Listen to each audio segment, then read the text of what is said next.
What's going on, Crimson Tide fans? It is finally time to break down this college football round one matchup between Alabama and the Oklahoma Sooners. By the way, the game is on Friday, so don't let your wife this week try to talk you into going seeing Christmas lights on Friday. We got better things to do. 7 p.m. Central Time kickoff between Alabama going to Norman, by the way. Alabama is a 1.5-point favorite for this ball game on Friday. These teams already matched up this year, and unfortunately, Oklahoma came away with the win. Kalen DeBoer now 0-2 against Brent Venables and the Oklahoma Sooners. You go back to last year and this year. Let's see if they can get it done this time. If you guys want Alabama to get some redemption this time against Oklahoma, get down there, hit that thumbs up icon. Don't be the person to jinx it. Get down there. If you want Alabama to win this ball game, should be every single person that is watching this video. I would assume you're an Alabama fan. Get down there and drop a like on today's show.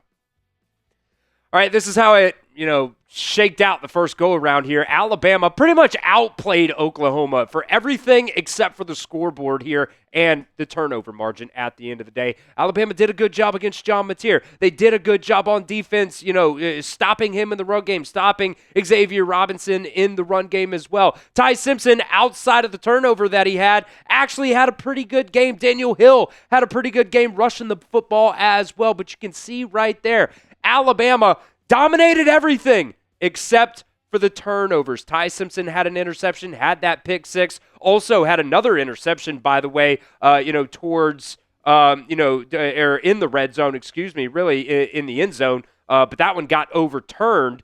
So really only had the one interception there, but you did also have a fumble on a punt, and then another muffed punt, I guess is what you want to call it, went off Jalen Mbakwe's leg there. But Alabama did have some positive things in this game that I think we need to talk about. Penalties, only 2 penalties for 25 yards. Oklahoma had 5 for 37. Alabama dominated on first downs. They had 23 first downs in this game to Oklahoma's 12. They also, neither team really did a good job on third down. Alabama was 5 of 13. Oklahoma was 3 of 13. Alabama, by the way, also 2 of 3 on fourth downs as well. The turnover margin was the big key factor in why Alabama lost that first matchup. And look, when you look at the quarterback comparison here, Ty Simpson actually played a pretty good game outside of, kind of getting rattled early on in this game. Now, I will say as well, he did get sacked 4 times. That's why you see that negative 9 rush yards in that game. Can he use a little bit of mobility? Ty Simpson is actually an athletic guy, and a lot of the times this year, he has wanted to stay inside the pocket when I don't think he necessarily has to. Go through your progressions. If they're not there, take the hell off. Use your legs, Ty Simpson. John Mateer is going to do it. I think he can do the exact same thing. The Alabama's defense, like I said a second ago, did a good job against John Mateer in the run game. They kept him in check. Outside of that 20-yard touchdown run, thought they did a pretty dang good job. Hopefully in this one, they can step it up and play even better. So get your score predictions down inside the comments to Alabama versus Oklahoma in round 1 of the college football playoffs. Let me know what you guys think. Predict it down at the pinned comment of today's show. All right, we went through these yesterday, but we're just going to run through them again here real quick. Jam Miller, Josh Cuevas, Kalen DeBoer said he was optimistic about those guys being able to play in this game. Parker Brailsford, Kam Dewberry, they should be, pretty much 100% at this point. Now, Kevin Riley going to be out for this game with that broken jaw still. He wasn't at practice on Monday during the media availability time, so not going to end up seeing him. Kelby Collins was back at practice on Monday, so good sign there. Justin Jefferson, Xavier Brown, those guys are going to be good to go. They were banged up during the SEC championship game. Abdul Sanders back at practice on Monday as well after missing the last 5 games. And LT Overton, unfortunately, he's going to be doubtful for this game. I would assume you're not going to end up seeing him there, and it really does suck. Because, LT Overton has had a really, really good year this season for the Crimson Tide. So, you're going to see Jordan Renaud. You're going to see Kelby Collins back in the lineup this week. And I do think Kelby Collins has done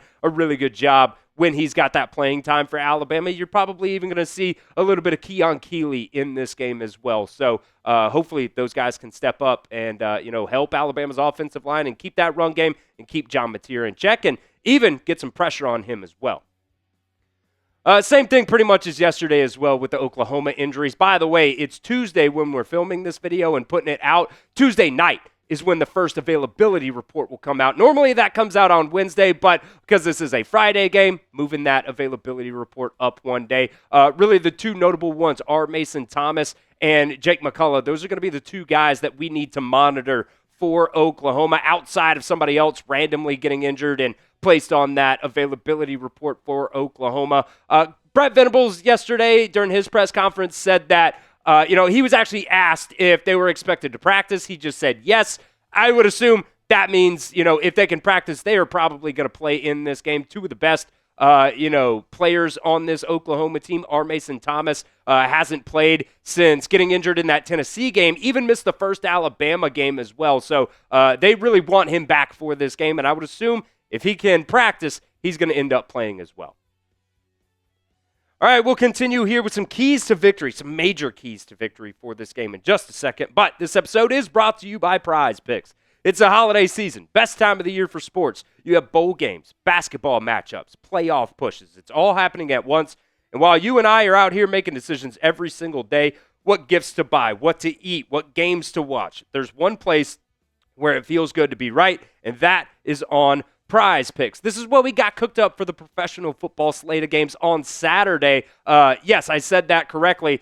Professional football starting, doing that flex late in the season Saturday games. Going with Caleb Williams, more than passing yards. Colston Loveland, more than rush plus receiving touchdowns. I love it when Prize Picks puts that addition in there. Only needs a half touchdown. I think Colston Loveland's got a good shot to do that in this game. We're also going to go with Jordan Love, less than passing yards at 238.5. One of my favorite things on Prize Picks, if you like, 2 out of your 3, but you're not so confident on one of your picks, how you play is up to you. If you want flexibility, choose the flex play, where you get paid even if one of your picks misses. But if you are really confident and you want the biggest payouts, go with the power play. No matter how you play, though, Prize Picks is a great way to put your takes to the test. It's super simple to play. You just pick more or less on at least 2 players' stats, and if you get your picks right, you could cash in. So download the Prize Picks app and use promo code CLNS to get $50 in lineups when you play your first $5 lineup. That's promo code CLNS to get $50 in lineups when you play your first $5 lineup. That link, by the way, down at the pinned comment and the description of today's show. Prize Picks. It's good to be right. All right, let's get to some keys to victory here for Alabama. Number 1, Ty Simpson simply has to play better. Not just the first matchup versus Oklahoma, really the last 5 games. Ty Simpson's numbers have really dropped off a lot. And I think some of it has to do with the fact that, he's 13 games into, being a starter here in college football. You put stuff on film, teams are going to be able to adjust to that. There's been some rumors, is Ty Simpson injured? He doesn't really look injured, to be completely honest with you. It looks like, to me, he's just making some bad decisions out there. Whether it's turning the football over, the fumbles, the interceptions late in the season here, it's been pretty brutal for Alabama, and you saw it in the first game against Oklahoma. You saw it, down the stretch. All of his numbers, for the most part, have, just gotten worse for Ty Simpson here, and he's just got to be better. He's got to take care of the football. He's got to trust himself.